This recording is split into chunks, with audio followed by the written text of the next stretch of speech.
So, you guys know the story behind this song?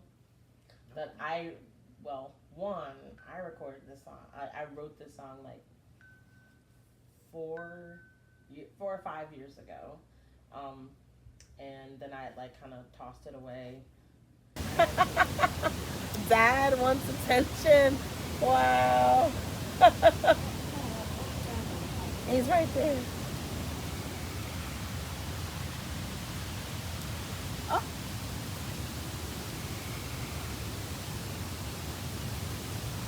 I saw a white butterfly, and I think it's my dad.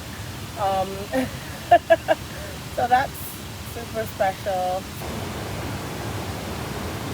So I would not be the musician I am today without the influence of my father. I mean, he had the most eclectic taste in music. He was a funk bassist, but we listened to everything in the house. We listened to the Eagles, and we listened to Parliament and Tower of Power, and we listened to Tito Puente and Celia Cruz and Santana and Jimi Hendrix and Fleetwood Mac. And Pink Floyd, all of those, and Aretha Franklin, you know, I could go on. He really shaped me by being such an open-minded person, open-minded musician, and appreciator of music. And so even music I wasn't really open to, I have gravitated towards. And the song Worth Waiting For was a really special song because I had written it, and it was about the same person Me No Woman is about. And my dad came to me in my dreams, and he was like, let's fix this song. Because maybe a year prior, I'd gone into the studio with my bass player. We kind of laid down the blueprint, and of course, you know, it had its own sort of development and, you know, lyrically, but it kind of was like one note, kind of like just didn't go anywhere, and therefore I didn't do anything with the song. And this was right before the pandemic, like before the shutdown that happened in the U.S., so it was March of 2020. So I want to say maybe it was like the last 2 weeks of February. My dad came to me in a dream, and he said, let's fix your song. And I was like, I don't really care. I don't really think it's going to go anywhere. He goes, no, it's got a good groove. It's a good song. You just need some hits, and you need to change the form.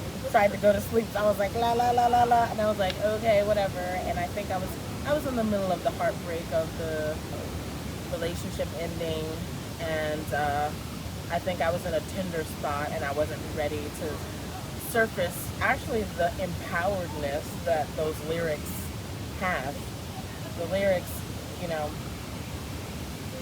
at the end of the verse, if you're gonna have a queen, then doubt her loyalty, step aside for someone who won't waste her time.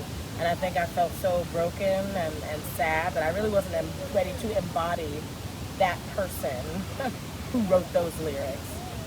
It should be here. So if you notice, it's like, it's a 16-bar blues sometimes, and then sometimes there's 12 bars, and it's like not consistent. But kind of at the end of this 2-week period, I was like, leave me alone. I just want to sleep. So I like got up at like 2 a.m. and got on my keyboard and like just started fixing it. And then I was like, all right, fine, well, you know. So then I took it to the band, and I was like, this is how the song goes. And they're like, what's happening? And I was like, it's not my fault, it's my dad. That was not me, that was my dad. I mean, and so I go to the band, and I'm like, I think we should submit a song for Tiny Desk Contest. And it was that song.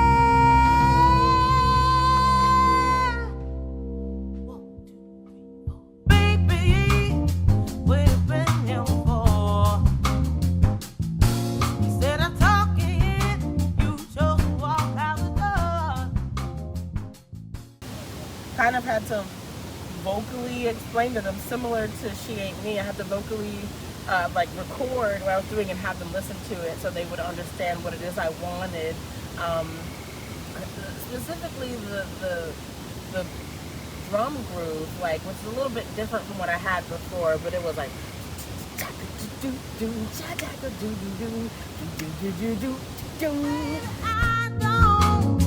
I don't wanna fuss and fight, 'cause when you woke up to me, we made love all night.